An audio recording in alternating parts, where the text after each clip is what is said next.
Welcome to It Depends, the podcast for therapists by therapists. I'm your host, Dr. Joy Zolakowski, and this is the place where nuance lives. Each week, I sit down with a fellow mental health professional to talk about the lessons we wish we knew when we started, the clinical moments that changed us, and the wisdom we carry now. This isn't a how-to, it's not a highlight reel, it's the honest, messy, meaningful conversations we don't always get to have. Whether you're just starting out or decades into the work, you'll find real talk, shared humanity, and space for the questions we all come back to. What's the right answer? Well, it depends. Let's get into it. This week, I'm meeting with Helena Brooke, who is a licensed professional counselor, educator, researcher, and community leader committed to advocacy, collaboration, and meaningful change. She's a passionate voice for justice since childhood, when she began writing letters to the editor and speaking at Board of Education meetings. Helena has spent her life building bridges across disciplines and communities. With advanced training in higher education policy, psychotherapy, leadership, and spiritual organizing, Helena brings agility and depth to her work. Her advocacy spans impactful legislative efforts and systemic reforms, such as removing discriminatory content from licensure exams, to the quieter, vital work of mentoring peers through ethical dilemmas and clinical growth. Whether convening coalitions, cultivating inclusive spaces, or supporting colleagues in their development, Helena is committed showing up for her communities in both joy and struggle. Please welcome Helena Brooke to the It Depends podcast. Well, hi, everybody. Today I'm talking with Helena Brooke, who I met through Facebook and have had such wonderful interactions with. And Helena, I purposely don't introduce people because I like to hear from you what you want to say about yourself. So, cool. if you would love to kick us off and who are you?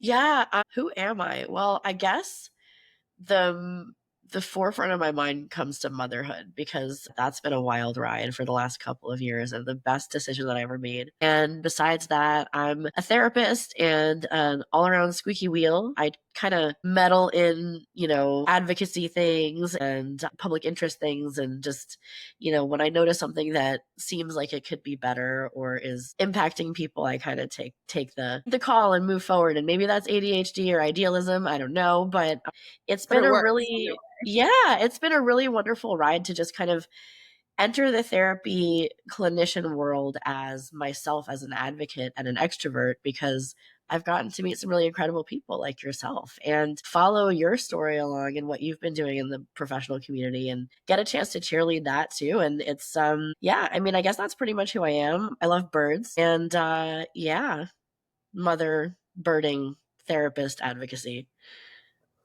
And how did you get into therapy? Did you always know you wanted to be a therapist?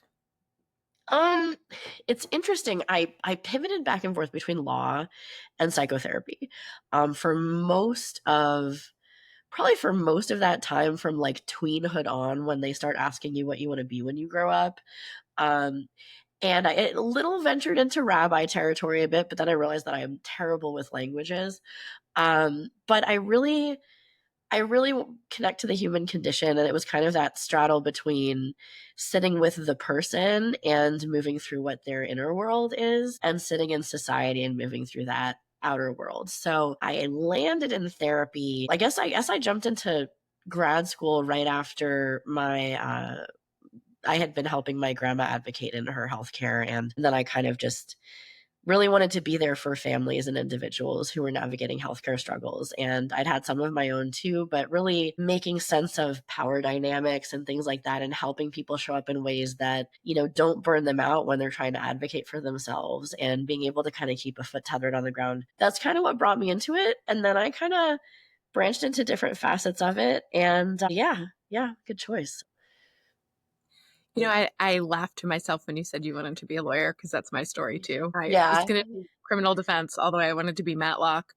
Um, And then I kind of realized I wasn't so interested in arguing or debating as to why somebody should or shouldn't get consequences for something, but more so interested in like, why did they do this thing? Like what got them there?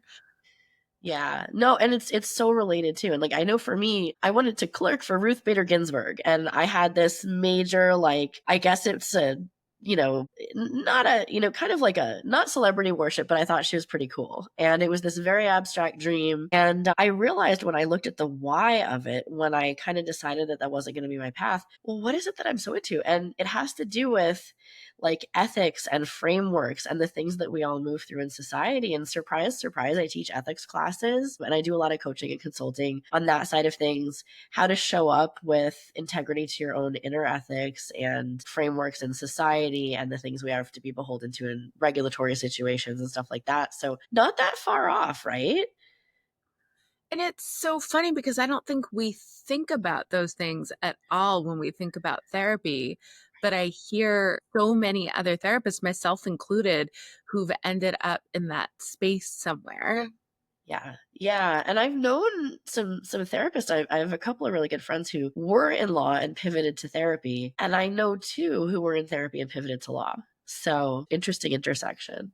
We should get some research going on that because there's obviously some shared values or traits that are coming up there for folks. Yeah. Well, and I think that that sort of need to get in there and understand and support, right? It's the same across those lines. Um, and so we were talking a little bit off camera, and you mentioned that motherhood has really changed so much for you and personally in your life, but also, as a clinician. And I'm wondering if you could share a little bit about that. Yeah. I mean, so I think for me, I should say, like, for some people, parenthood is a very, like, it kind of shows up on your doorstep and you sort of roll with it. And then I'm all the way on the other side of the continuum where I really wanted to be a mom and took a series of really logical and somewhat expensive steps to get there. And I have to say, like, my daughter has been, beyond my wildest dreams, the most incredible human that I have had a chance to meet. And she's almost 21 months. She's gonna be 21 months next month. So we're doing like, you Fast. know, yeah, it's gonna be cute. I do something every month for her little birthdays, and we're gonna do um I'm gonna do like a cake baked in a shot glass for her 21 month just to be cute about it. But Adorable. anyways, right? So pregnancy was fine. I had a really surprisingly healthy pregnancy considering how much they scare you when you've got chronic illnesses and you're considered a geriatric pregnancy at 36, right? All of that. And then about a month, I guess it was 4 weeks before I had her, unfortunately, the biggest massacre that happened in recent times to Jewish people happened. And so October 7th was awful. And then it was all hands on deck for the next month that she was born in early November. And so it was, I mean, I was running support groups as she slept after my C-section, right, from the hospital. And it is not how we want to do things, but in a crisis situation, finding that balance between stepping up for your community, especially if you kind of have built one, right? Which I did. And, walking away from it to care for yourself, there's no way to get that right on the fly. And so for the last few years, it's been a real balancing act between the two. And I think now that we know that a lot of that climate is here to stay, being in a place where I actually get to, really, really enjoy motherhood and take time on weekends and after 4 every day until my daughter goes to bed, undivided attention for her, like that's where it's at. And the thing is, what I've learned about the Jewish community is that, especially the Jewish therapist community, we have so many beautiful lights of people. And if I need to put the torch down at times, there are other people picking up the torch. And our community has such incredible beauty and depth and tenacity and humanness that it's okay to breathe sometimes. And that's, I think in general, that's such a challenge for many therapists. Like, we're givers. We go into this field because we want to help, very often at the expense of ourselves. Yeah. And then when we have a tragedy that impacts the entire culture in various ways, and then you've also got personal stuff going on, like Yeah. finding that balance of Yeah. everything. Yeah. Yeah. And even like I was in a situation, so my daughter was born with a medical situation called craniosynostosis, and it sounds scary, but really, I mean, there's a major neurosurgery, plastic surgery thing that they have to do. It's a plate fusion thing that she had at her atomic suture. Mhm. She just fused too soon in utero, and she had a like weekly therapies for it for like her entire first year. And so when she turned a year and she was sleeping through the night and she didn't have to have like OT, PT, helmet meetings, all of that stuff every week. I was so excited to finally, be able to relax a little bit and get that extra day of the week back that was shuttling to medical appointments so that I could take her to parks and museums instead. And unfortunately, I was in a situation where I became the target of a stalker, cyberstalking situation. And so there really wasn't a breath. And I'm not gonna lie, like I didn't hit like coping is really hard when it hits you. But I've known other therapists that have experienced similar things, probably from clients. Like unfortunately this was another therapist, but we all kind of cope the best as we can. So I think there's this double standard, if you will, or maybe there's better language for it, of because we're therapists, we're supposed to have all our shit together. yeah, yeah. And, we should know how to cope with stalkers, right? Because we've helped Right. clients cope with stalkers. Right. Um, we should know how to deal with the tragedy. We should know how to deal with medical issues. We should know how to deal with balancing everything. And what I hear from a lot of people is almost the sense of failure and deep disappointment when they're not able to do the things in the way they feel like they should. Yeah, yeah, especially when, you're trying to cope in ways that also, I guess, in that therapist brain, want to caretake everybody else, right? So you're still trying to put everyone else first, clients, the community, family, like, it just, and it's really hard because you blink and all of a sudden you realize that your body is just, waving the white flag saying, hey, like, you need to take care of me, you know? So how have you managed that? Oh gosh. Well, I feel like I haven't.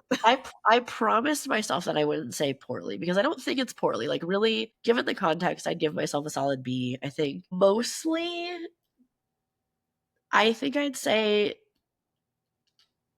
keeping connected to my greater purpose has been like the biggest piece that I've done. But then also some of the things that I learned as so that I am in recovery from an eating disorder, and it kind of got brought on when like my I had Cushing's when I was younger, and so I had like out of whack cortisol system, blamed by the doctor for being fat, etc. Long story short, I ended up feeling like my eating and movement and blood sugar and physicality were all moral judgment. And so I was in a situation where I developed a lot of really perfectionistic behaviors that would then sort of explode into like I can't do this and kind of swing the other way, which is I think fairly common whether that's the motivator or not. But I had to really dig back into those things that I learned at those times because when you notice your health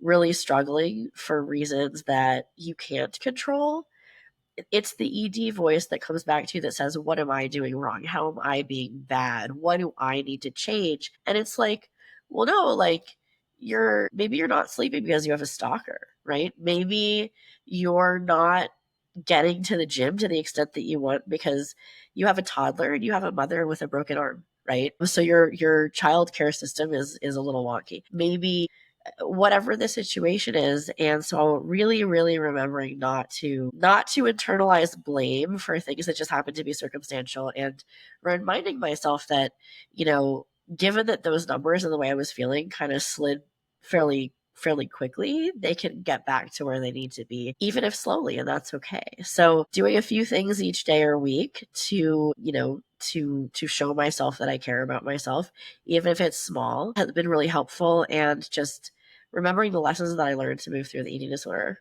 as well. And you, in your practice, you focus more on chronic illness, right?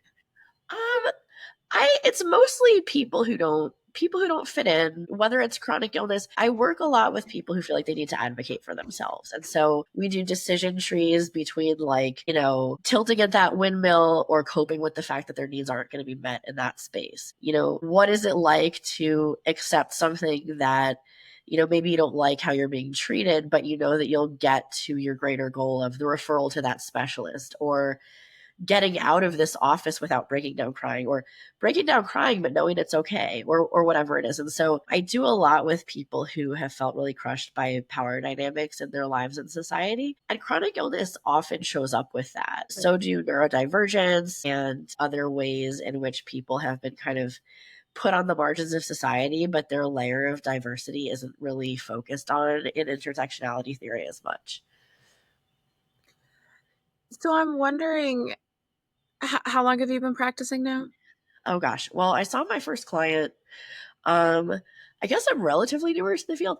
I saw my first client in 2018. So Okay. not a veteran yet, but not totally green. So I mean, you had some years under you. You know what you're doing now. Well, maybe. I think none of us truly yeah, feel like we know what we're right. doing. Right. I wonder how your practice has changed over the years. Yeah. I feel like, and I look to the clients who've been there with me since, like, so the earlier clients were like practicum internship, things like that. But the first ones that I saw in my private practice, which opened up in 2020, I believe, um, a few of them have stayed with me. And kind of popped in and out when they've had family crisis or a trauma, things like that. And I noticed that my intakes with them were definitely stiffer. I would for sure leave that intake session with sweat like all up my back, and it sounds very visceral. I apologize, but it was a super rigid kind of tin man that needs oil thing. And I noticed with intakes now, it's so much more fluid, and even just the feeling like I can focus on the relationship and get all of the layers of what's going on in the room and the relationship and the experience and the narrative and the somatic stuff. Um, it just feels a lot more integrated instead of being super intentional. It kind of feels like breathing at this point. Um, but also, I don't know that my sort of therapeutic orientation, worldview, and stuff have changed much. I mean, I still think authority is hard. I still think that words matter. I don't cut people off to make them see where something is in their body. Like, I think that can be really jarring for people. So there are certain, like, cardinal rules that I went into graduate school with that I haven't changed much. But then there are some things that I've kind of changed a bit with, whether it's assessing family things or kind of being able to hold more dialectics. And I think that comes with maturity as well. So I think it's such an interesting thing that you're talking about, because there's been sort of this theme as we're talking of people wanting to care for others, people wanting to get it right. I would certainly, not all, but I would say many therapists have a little bit of a type A, perfectionistic. Like, there's a type that goes into the field. And so I imagine for those newer therapists feeling like, I'm never going to get this. How do I do all of those things that you just mentioned in an intake? Some of our newer clinicians especially feel like they have to be able to do all of those things right away, do them well. And what I'm hearing from you is that no, none of us do them well in the beginning. That's a Yeah. growth process.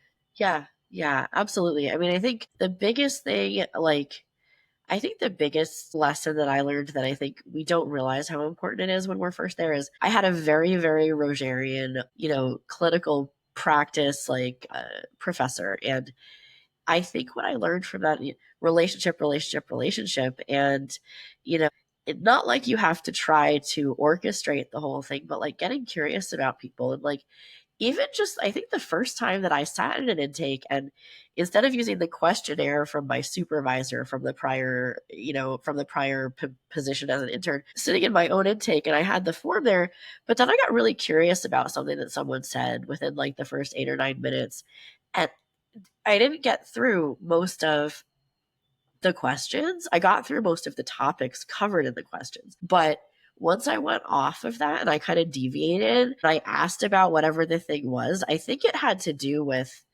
it might have either been like something like their dog or their travel or something that's just not specifically on the intake, but getting curious about it and noticing that it's just the two of you in the room and you don't need to worry about being so stiff. And, as long as you get the questions about like, how, is this person okay to move forward in therapy? You don't need to worry about every single detail of their family genogram or, every detail that's on that form because you get it next time. You want them to leave feeling like you've connected. I think that's the most important part, right? You want that connection. The relationship is so pivotal. Yeah, yeah.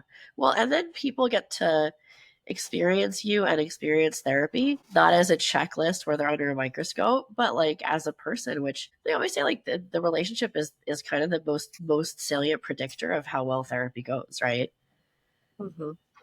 Yeah, the relationship, not the modality you're using, not your Yeah. orientation. It's all relational at the Yeah. end. It's interesting that you talk about your program not being a little harsh, right? And like I noticed that we hear that from a lot of grad students these days. And I mean, I think every therapist that I know, probably that you do too, would have a laundry list of things that they would do different if they were the dean, right? And one of the biggest ones to me is in ethics classes, right?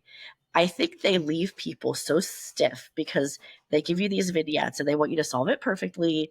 And I've stumped about this before, so but it's my soapbox. They give you these vignettes. They tell you to solve it perfectly. You've got all the time in the world. You don't know any of the people personally, and you have this framework, right? That's not how ethics problems happen in real life, right? Like they're complicated. You don't realize you've done something till after you've done it, or your friend confides in you and you're like, wow, that's way worse than you think it is. And it's not about how do I do this perfectly from the onset. It's okay, well, we're in a situation. How do we move through it? And how do we minimize harm? And how do we, own what we have to and uphold the profession? And I think it's very similar to eating disorder recovery in that you do catch somebody in the middle of things. And I think we're training therapists, we're doing them a big disservice when we tell them solve this fake thing perfectly instead of jump in the middle of this situation and figure out how to move the space through it. Mhm. I teach ethics too, and that's part of what I try to impress upon them, that we may all see the same situation, we may all have the same facts, and at the end of the day, we might make different decisions regarding the case. There are some definites and yeses or nos, Yeah. but a lot of times, hence the name of the podcast, it depends. Right. And Yeah. I'm much more interested in how did you come to your decision and how can you defend your decision more than the answer. Yes, yes. Oh, definitely. Because it's like that process is where you get all the insight from, and where, as you move forward after tackling that situation, how you're going to fare going forward. Right.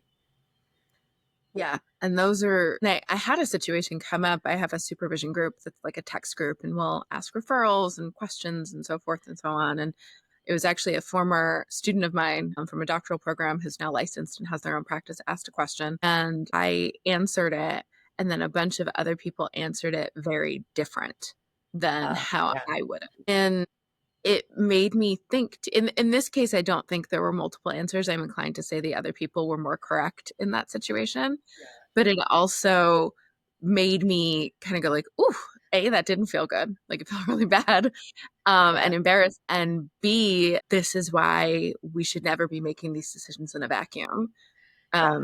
Yeah. Because we hear from other people and we're like, oh, maybe that's not the best move right now. Right. Right. Well, and it's so interesting too, the way that I think therapists as a crowd, like, I love that you have that supervision, like text group or whatever. And I've got one similar. And I think when people take predicaments onto social media to go have strangers grapple with them, like, I don't know if you've witnessed this, but you just want to, oh my God, and you just want to invite people to kind of take it to like other humans who actually know them. And because I mean, like, I think it's just a disaster on places like Facebook where people get hurt and shamed and, don't end up with a solution. And then sometimes PHI is out there or just things about clients that wouldn't be especially dignified. And I Mm. mean, I'd love to see I'd love to see us as a professional culture move away from trying to solve ethics problems in that space. I think that should be for like, how should I decorate my office? How do I get referrals? You know what I mean?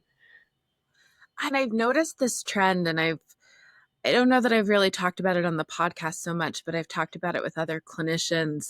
It concerns me that newer clinicians don't feel like they have the resources and people to bounce these ideas off to the point where they have to go to Facebook to get these answers.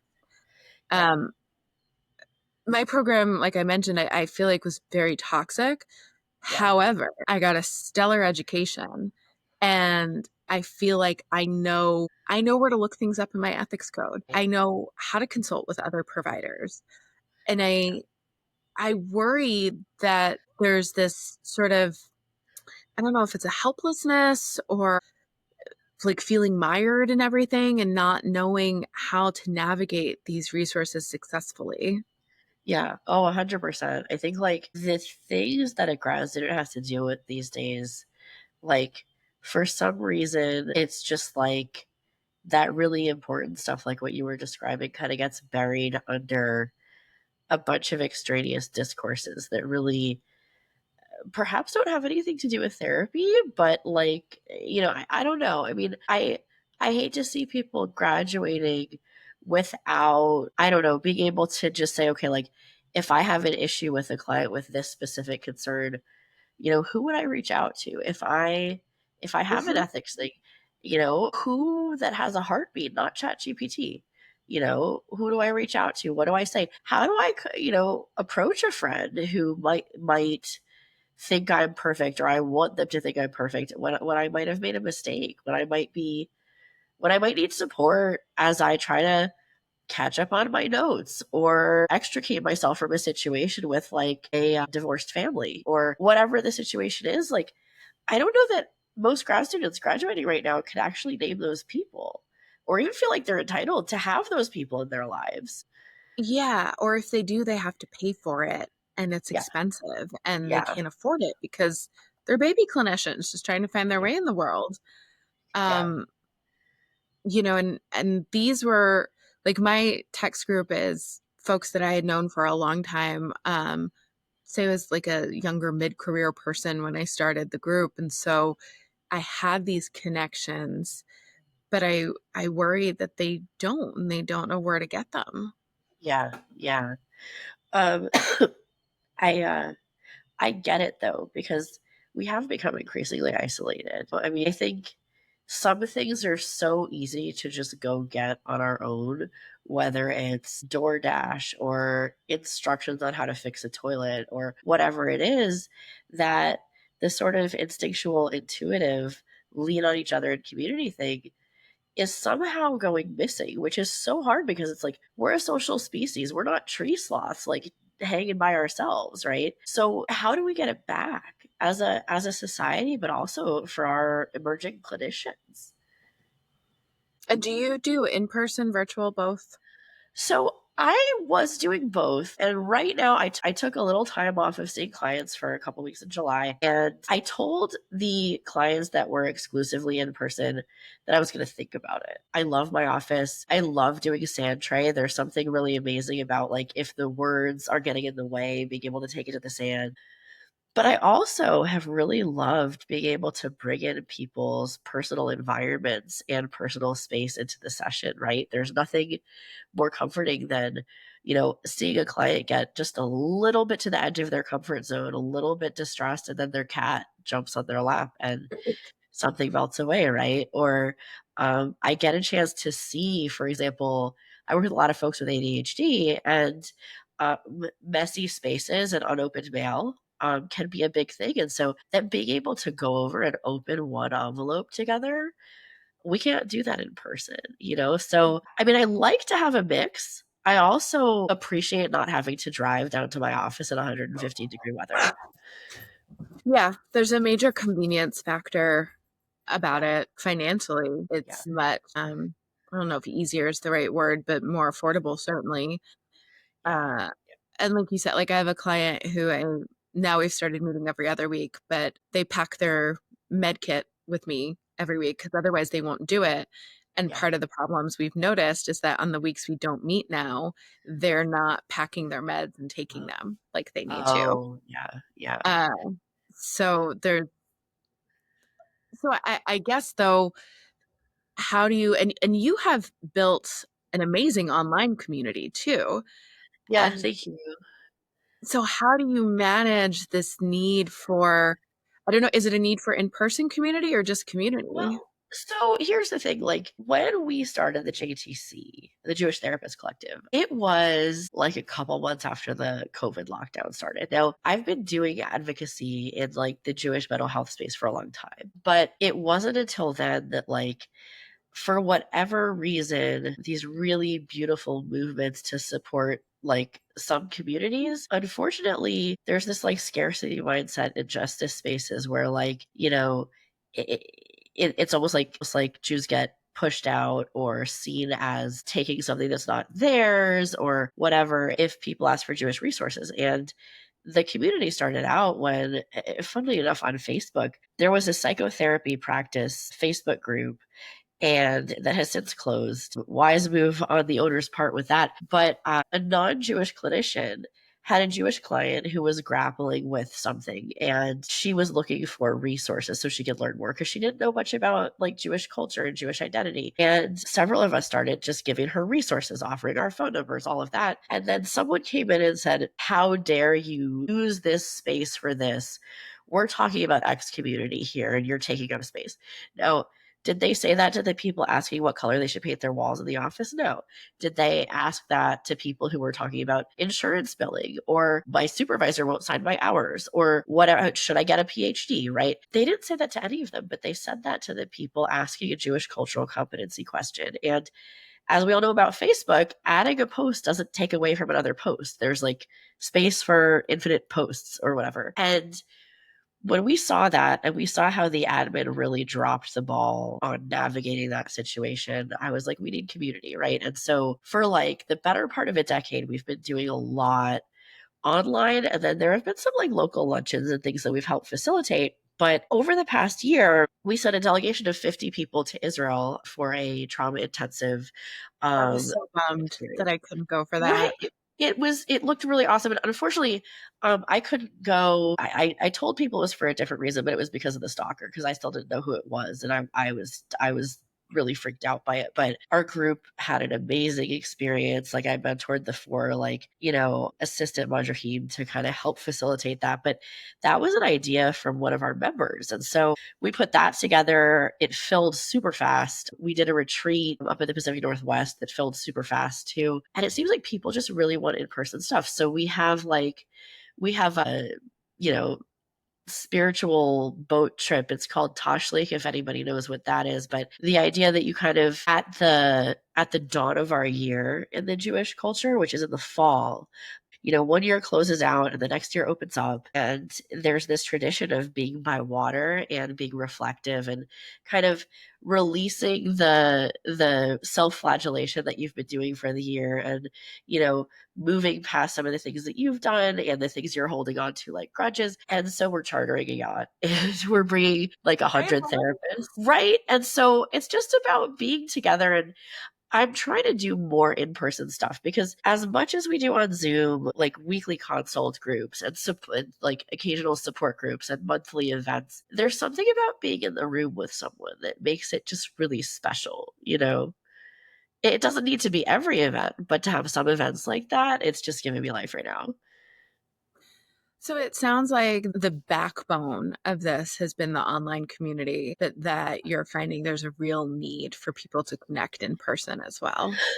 Yeah. I mean, the thing is, it's kind of this tiered thing where like Facebook posts are only going to get you so far. Like you feel a sense of community and it's a little bit, but it's more of a taste. And then you get in a Zoom with people and you see faces and you hear voices and you can have synchronous, beautiful dialogues and get to know people.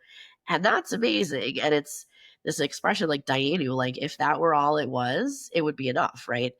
But then when you get people in person from all over the US and Canada and hopefully further along with, as we go forward, there's something different. And it's like, standing in the rain with each other and doing yoga in the same room together and breaking bread. I mean, just some of the things that we did at the retreat. And it's one of those things where, like, when everyone leaves a retreat and the majority of them say, when are we going again? You know that it's needed. People are thirsty for it. This September, a first of its kind event is bringing together professionals who understand the intersection of eating disorders and Jewish identity. Introducing the inaugural JED Pro Conference, the Jewish Eating Disorder Professionals Conference, happening virtually on September 5th. Join clinicians, dietitians, educators, and researchers from across the country for a day of insight, connection, and culture-informed care. Whether you're Jewish, work with Jewish clients, or want to deepen your understanding of faith and identity in eating disorder treatment, this conference is for you. With expert-led presentations, community discussions, and a shared mission to improve outcomes in the eating disorder care. This is more than a conference, it's a moment. Registration is now open at jewisheatingdisorderprofessionals.org. I'm curious, you mentioned that part of the impetus for creating the space was this accusation that especially Jewish folks are taking up too much space. And I would venture to say even amongst marginalized communities in specific. Yeah. Yeah. And this is such a big question, but I'm curious as to where do you think that comes from? Yeah. Well, I mean, and so I guess I should say first off, it's not unique to Jews. Like, there was a situation, I remember it was like 20 years ago, and I'm in Phoenix, and it's like the second largest community college district in the country. And it was, no, it was more, it was a little more than 20 years ago because I was like the nerdy high school kid kind of running around at the community college. But there was this whole big thing because the two candidates for chancellor, one of them was a black man and one of them was a Latino man. And the faculty association and the Latino faculty association were both very passionate about their candidates. And but the undercurrent was also they were very passionate that they wanted representation of their demographic in that office, right? And there was a lot of hostility and it quickly went away. Like they were both great candidates and everybody moved forward and as far as I know it was fine, but in the moment, I think the structures of oppression are such that they give people who've experienced oppression as collectives or individuals a sense of scarcity because really there's not enough to go around, and that's not through any fault of any of the oppressed, right? But then you take it a step further when it comes to Jews, right? And a lot of times the tropes about us are so rooted in power and dishonest portrayals of our power and our whatever that we are, that ultimately the words that have been used to describe Jews by anti-Semites for the last 2,000 years are the same words that are kind of assigned to the dominant group in society, whether that be a racial dominant group, a gender dominant group, white or male or whatever. Those are the tropes that are like put on Jews, right? Wealthy, exploitative, sinister, out for themselves, secretive, elite, like all of the overrepresented, right? And those things are not true, right? And even when we see like fields that there are a lot of us in, well, it's kind of the same way that you see a lot of like African American jazz musicians, like that's their art, right? And like, it's when an art and a whole musical framework is created by a demographic, of course it's going to be quote unquote overrepresentation, but it's not overrepresentation, the same way that Western psychotherapy, it wasn't founded by, like these one note powerful white men. It was for the most part founded by like Jewish people who were grappling with the fact that they were perpetual outsiders. And there are beautiful, rich stories about them. And, I think people are rewriting that in society in a very dishonest and harmful way. But like, we're not overrepresented. It just happens to be an art form that we poured the foundation for. And it's something that I'm very proud of. And it belongs to everyone now. And it was not founded by rich, privileged white men. I think, too, going along with that, this is a conversation I've had with folks many times that when your group is constantly displaced, Yeah. owning land, owning property becomes less important because it can be taken from you just as easily as it was Yeah. given. And they Whereas can't steal what's in your head. they can never steal your education. And so I think, again, that's why you see so many Jewish folks gravitating towards certain professions, because these are the professions that have allowed us to sustain and succeed when, our farms were taken and our businesses were Yeah. destroyed. Absolutely. Yeah. And that's the thing, like, I think we really in looking at like why there's such animosity toward us and why people don't really get us and why the tropes and the stereotypes kind of take the microphone away from real Jews. I think we've spent so much time educating about our traumas that we've sort of neglected educating people about who we are as a people, right? We follow a lunar harvest calendar and we have there's so much about us that I think the public doesn't know. And a lot of that's probably because of the drive, like the survival drive toward assimilation, and because maybe we didn't realize it, or, maybe we rightfully thought it was really important to not have another Holocaust. And people miss you as a collective and as a person when all they know about you is what's happened to you and a bunch of unfair ideas. Yeah, you got me thinking. For the oldest Abrahamic religion, you would Yeah, think that people would know more. We've been around forever, and I often end up having to explain like the very basic fundamentals to people who are like, oh, I had no idea that's what Judaism was about. right, right. And that's the thing, like, if we don't tell people, then the only stories out there are the really hateful ones told by really confident people who shouldn't be that confident. Those who speak the loudest often have the least Right. information. Yeah, yeah. Huh. Yeah, that's so interesting. This is, a bit of a random topic change, Yeah, but you mentioned earlier the stalking and that yeah, it's come up in multiple ways for you now, that yeah, how destructive that had been for you.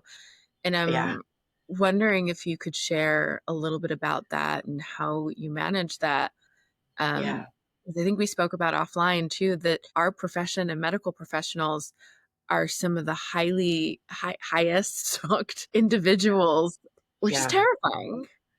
Yeah. Well, and I was thinking about it too. I think a lot of therapists have experienced either stalking or having to navigate really complicated boundary situations Mhm. with their clients and things like that. And we know that for the bulk of those situations, it comes down to transference, right? Transference and countertransference. And Yeah. for people who don't know as much what that is, essentially the therapist is sort of this stand in for another figure in your life or a fear or something. You kind of become the embodied symbol of a thing that the person really needs to grapple with, right?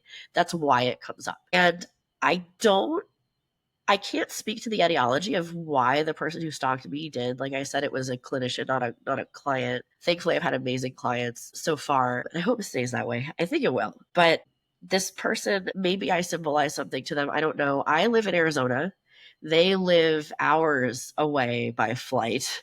But what happened was a person who was trying to break into the Jewish mental health leadership space, which I didn't even consider it there being a space. I'm just kind of like, I just show up to do the work. But I guess there's a space, and a market and whatever.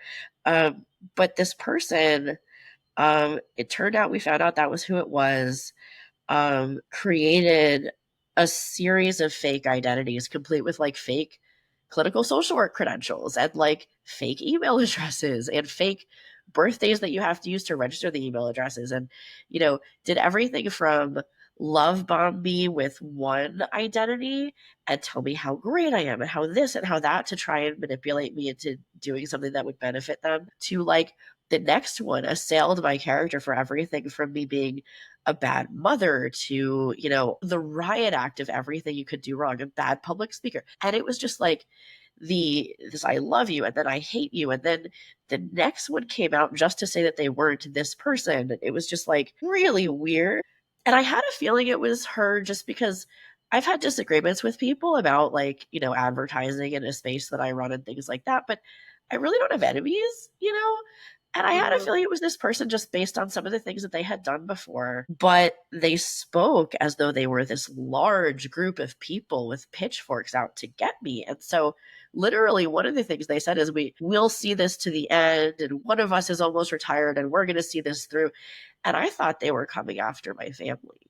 I was terrified. And so it was really, really hard. I had to, money that I was using to cushion my transition back to full time work after having a baby, instead of being able to do that, I had to spend on lawyers to like get subpoenas and find out who it was. Because if I never found out, I would have been sitting in terror, on end.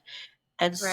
so I had to, and I'm not going to say who it is right now because I have to be very careful about consulting with attorneys, not just to protect myself, but also because I know that when our community finds out who it is, if they do, if that's where this might go, people are going to feel hurt and betrayed and bewildered and unsure what to do. And I feel like I do have to talk about what happened to me. I think we tell our clients all the time that, they shouldn't have to keep their abusers' secrets, right? And so I'm not a hypocrite. And I think people have a right to know why I kind of downshifted a lot of activity immediately after that. Things like why I changed some things to kind of honor my privacy and stuff. But I think that, when that comes forth, it would be irresponsible of me as a community steward to not offer a container with that so that people can navigate whatever is coming up. And maybe that's a little bit, I'm not good at non-attachment. Maybe I'm blowing smoke here. But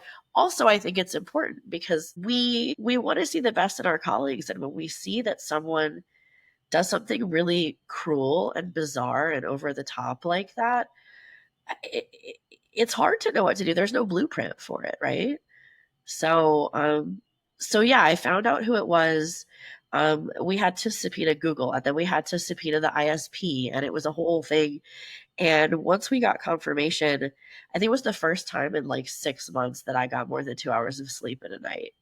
And I was like, okay, now I can move forward. I'm still hurting. They did a lot of things that I won't go into the details of as far as impacting the tangible things in my life. But knowing who it is and knowing that it's not some unruly mob and that it's just this person I figured it was from the beginning was enough for me to kind of start getting my health markers back and be more present to my child and, be able to see hope and a future and know that this is going to come to an end. You said something that really stood out to me that um, this is going to hurt the community as well. And that as you choose to share it, which is also important to share it, you also need to provide this container.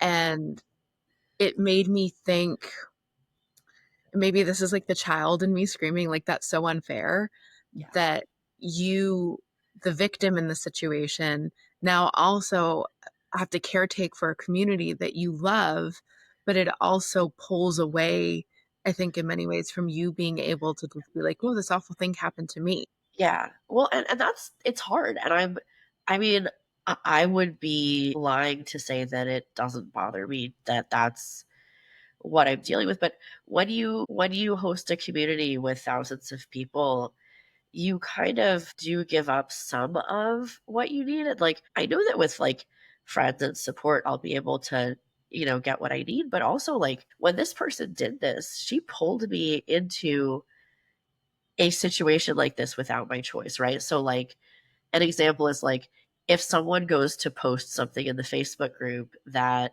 this person is involved in, I've been saying no. And like it puts me in a position where I've had to offend people. I've had to hurt people's feelings. But it's like Mhm. I don't want my stalker in my space, you know? And it's hard because it's like I do see a sense of responsibility here. It's not fair. It sucks.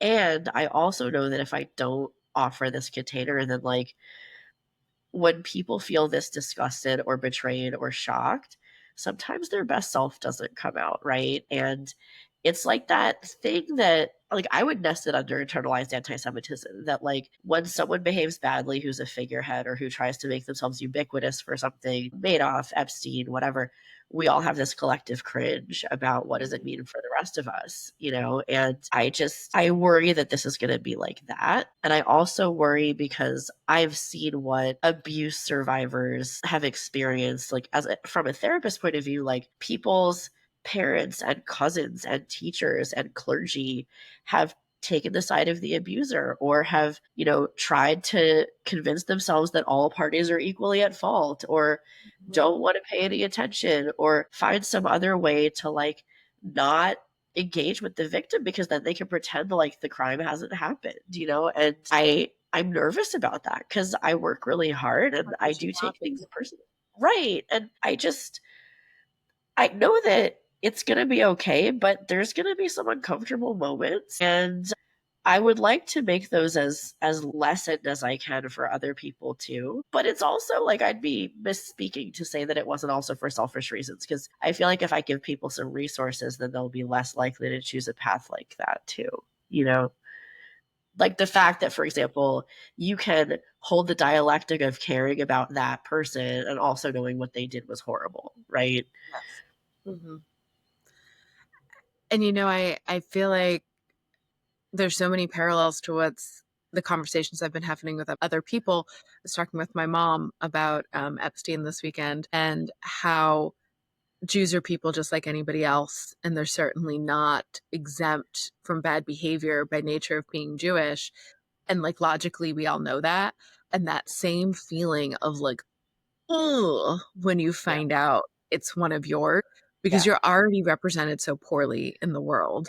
And then yeah, here's the person who comes out and is like, I live up to all of the stereotypes yeah, that yeah, people are trying to say about Jewish folks. And you're yeah. just like, how do we come back from this?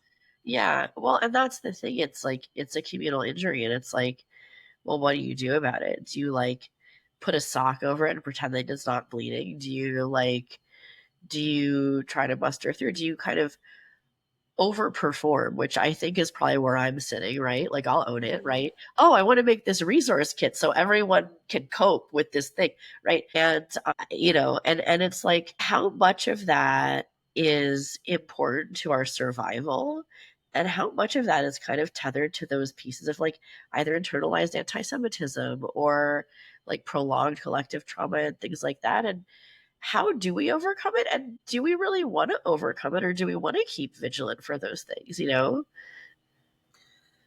Yeah, I think there's a nature of having to keep vigilant for those things. Then I was also thinking, and again, this is a gross oversimplification, that so many Jews tend to have like these perfectionistic tendencies.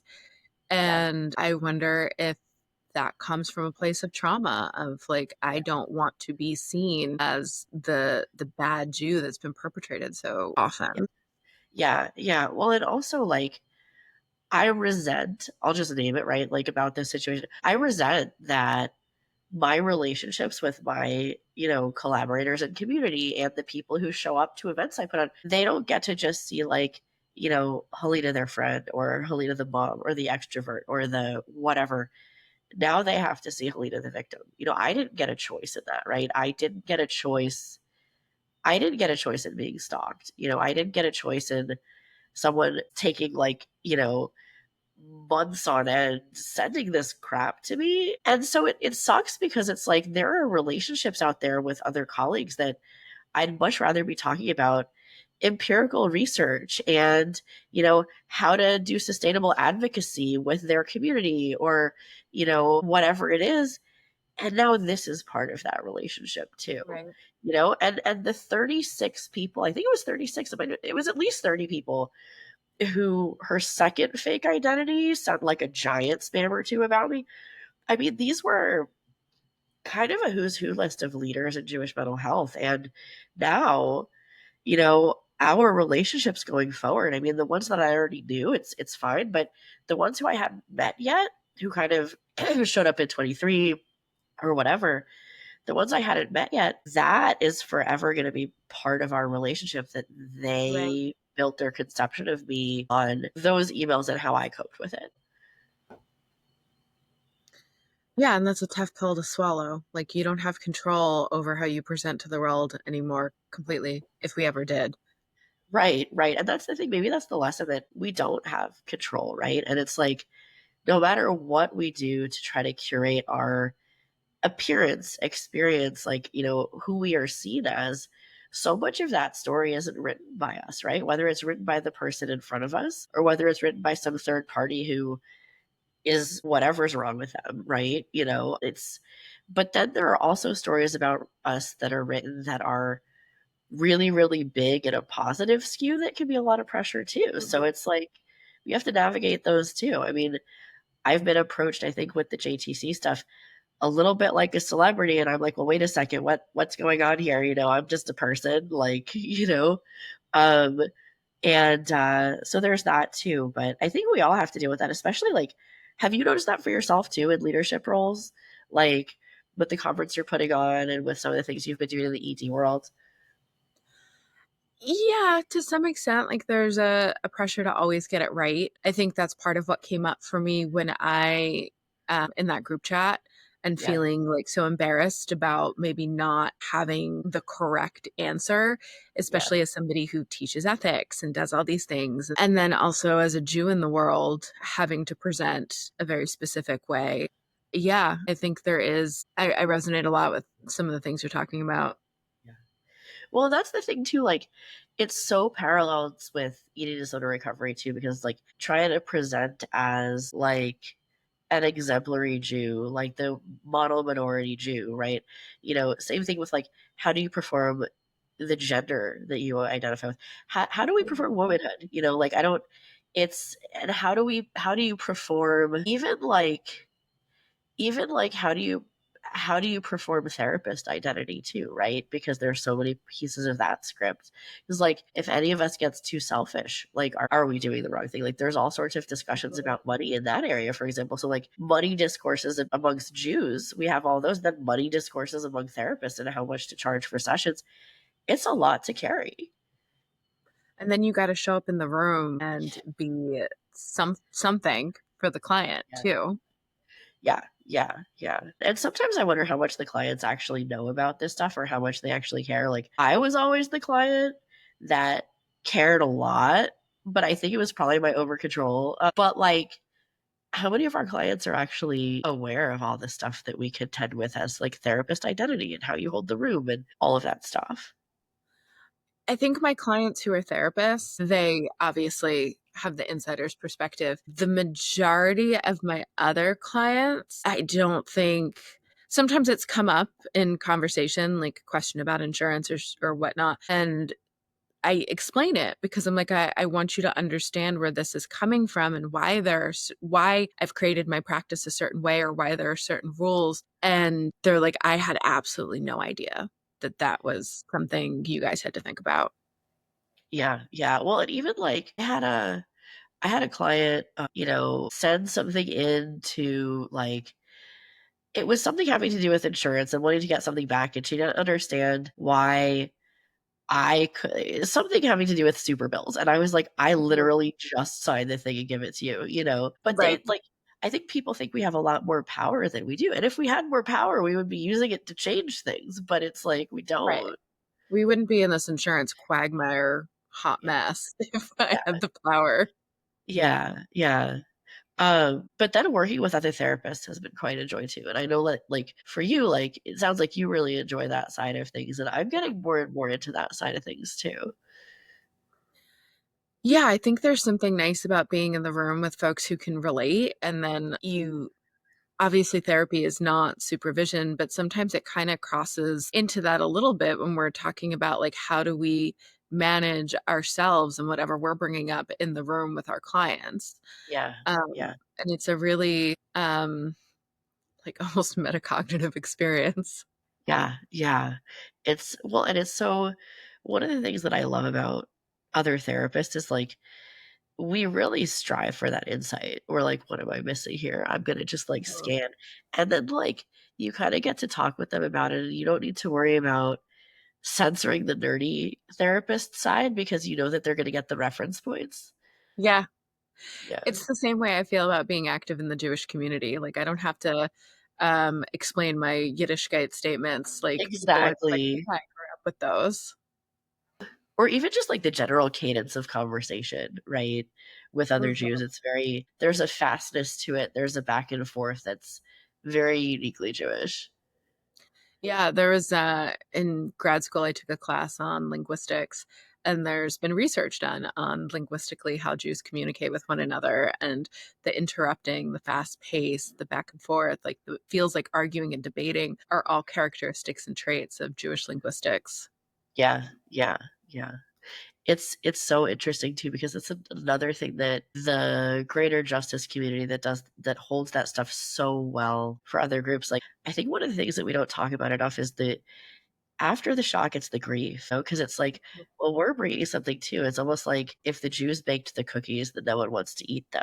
And it's like, it's so hard because you watch other cultures get their diaspora journeys really celebrated or, their connection to their indigenous land and specific like mountains and tombs and things like that. And it's so interesting and it's a rally point and it's a door opener to talk about other things. And then for us, it's like, it's twisted around like we're lying about it. Or, Mhm. even I think the hardest one for me was, especially after October 7th, but now with all of the other things that are going on too, like whenever we grieve or express shock or outrage or all the messy things that happen when there's a community disaster, it's said that we are exploiting our trauma. And it's like, for crying, right? Like, we're exploiting our trauma, you know? Well, and something and I'm glad we're talking about all these things, and I think they're important. But I also noticed for me, as soon as we started talking about Judaism on October 7th, there's been this undercurrent of anxiety the whole time of like, when this podcast is released, how are people going to hear it and how are they going to think about me? And I'm very openly Jewish. I don't make that a secret. I talk about that in lots of different things that I do. But this episode feels a little bit different. It's very concentrated on this topic. And so I've just noticed that for myself the whole time. Yeah, same. And like even as someone who is, I guess for lack of a better word, the figurehead of a large Jewish organization, I noticed because I had my daughter a few weeks after October 7th. I scrubbed Jewish off of my hospital forms. I have a very sort of generic last name, but my mother's is very Jewish, and I wrote for the preschool that she had a more generic name with the same initial, because I wasn't sure whether I wanted the teachers to know. And as we've gotten to know people, the nervous system calms down, it becomes okay. Mhm. But in a space like a podcast or a community of thousands of people, it's it's really hard to know how the facets of you are going to land, especially the ones that in the public discourse are not landing well right now. And I'm fully aware that this is not a big podcast. Like, that'd be cool if it turned into something like that. But I'm like, who's really going to listen right now is probably people that I know. Yeah, Um, but it's still a concern. And, I am active on social media. I follow a lot of Jewish content creators, and even things that have nothing to do with Israel are just the comment sections are vile, um, just for existing as a Jew. yeah, And I am fully aware at some point that can come my way as well. And yeah, it's not I don't know if it's scary yet, but it's certainly like the only word I have for it right now is like ick. Like the thought that it could be coming is just icky. yeah, yeah. It's like anticipating um anticipating having to wade through sewage. Like, it's not ours, and it's just gross, and I get that. Yeah. Yeah, it's a wild time to just be a Jew in the world, but also a Jew in these spaces and feeling really shut out of a lot of these spaces. Yeah, well, and I think one of the scariest things is just how automatic it is to shut us out, right? Yeah. Like, the how quickly the response is just sort of hop over empathy and connection and go straight to admonishment, and it's like, "But for what?" You know? Mhm. Yeah, And it's I'm glad we talked about the topic. I mean, and that's the thing, me it's like, too. it's hard though, because it's like you want to, it's almost like that feeling of protection that, like, well, I don't want someone listening if they're gonna look down their nose at us, but they're there, right? Yeah.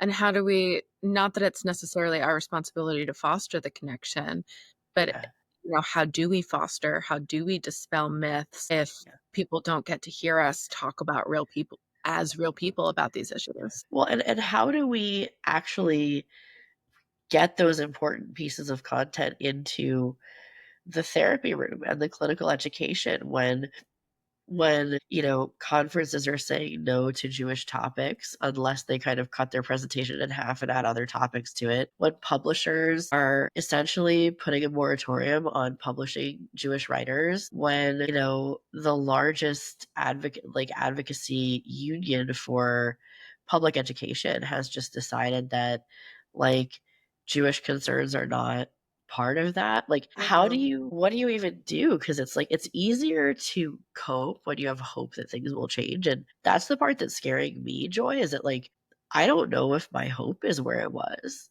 I really don't. I'm fairly cynical about things in Yeah, general. I'm just like a salty person. And so from the get go, I was like, feels like confirmation of yeah, a lot of things that have been held about us. And I do think that at some point it'll die down again, but I yeah, don't have great hopes that it will go away. yeah, yeah, absolutely.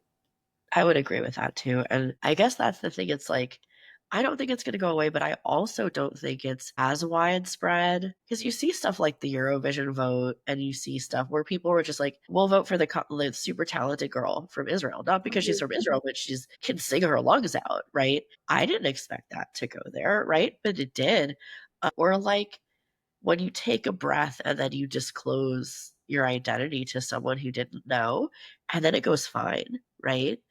And it's like, how? Like, I think we expect everyone to be like the loudest voices, but most people aren't. I guess, like, the danger is convincing those quieter folks to understand that there is a real problem. And I think part of that is our intergenerational trauma, right? Like that, Yeah, oh, I'm always expecting this. And then it was yeah, confirmed. And so now it's even more ingrained. But you're right. Like part of this is like how the people who are maybe undecided and not necessarily about the conflict, but just on the nature of Jewish people, how do yeah, we get them to sit with us? yeah, yeah. And it's so interesting you put it that way, because I think you're right. It's like undecided about the nature of Jewish people, right? And it's like, how many times have you ever thought that before in your life, that someone might be undecided about the nature of your tribe? It's very odd. It's such an odd thing. It really is. It really is. Yeah. Well, I want to be mindful of our time. Yeah. Yeah. So I've been doing some little rapid fire questions at the end Yeah. Yeah. as a way to wrap up. And so the first one, what is your favorite therapy metaphor? If you have one. Freeways, on-ramps and off-ramps and traffic and merging. It's so rich. It's so rich, and everyone can relate to the emotion behind it. Yes. I have a couple that also are freeways and highways. Yeah. Yeah. And what is your favorite therapy book? Again, if you have one. Um, I don't remember the title, but it's the one where Irvin Yalom, like, had his version of how he thought therapy went, and then the client did hers, and, like, the sessions where he left and he was like, nailed it, she didn't even mention, but then the ones that were super meaningful to her, he was like, I don't know if I did okay today. Like, I love that one. And I just, mom brain, cold Is brain, it but do you is it remember what it's called? therapy? Yeah, I think so. I think so. But I love you. I'll double check. I know I, exactly which one you're talking about. yeah, very humbling. And like, I think someone gave it to me when I was obsessing over whether I was doing okay at internship, and it saved my life. What is your favorite non-therapy book? Not therapy book. God. It's a weird one. So my dad, a picture of him was featured in a book called My Village in Israel when he was like a young boy.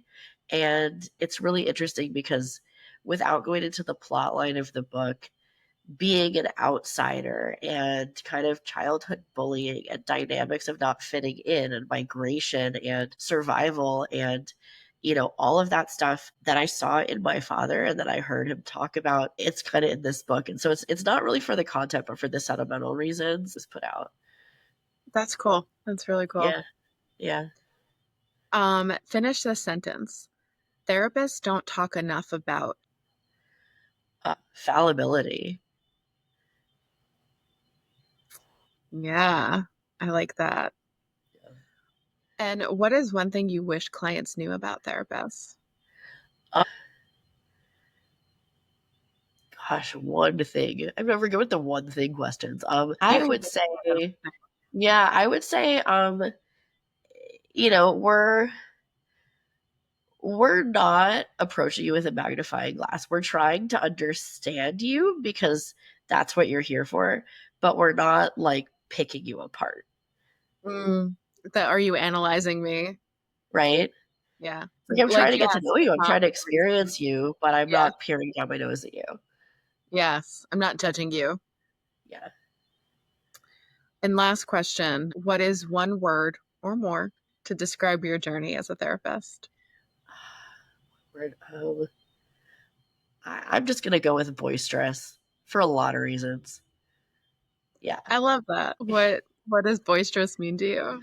Well, just like I mean, I was advocating and tilting at the windmill of the behavioral health board before I had a full license. I mean, like when I see something, just I can't help but kind of get in and try to change things. And it's not always been to like I've never gotten harmed or something because I've it's been good like good topics and good goals, but it's been kind of organic and messy and I would say it's kind of got a banging pots and pans together vibe more so than a harp. So, but I'm proud of it. It's my pots and pans, and yeah, they mean a lot to me. So, You're a full orchestra, and I love it. thank you. So those are all the questions I have for you. I had a fantastic discussion. I really appreciated and valued everything that's come up. Yeah, me too. Thank you for inviting me on. This was fun.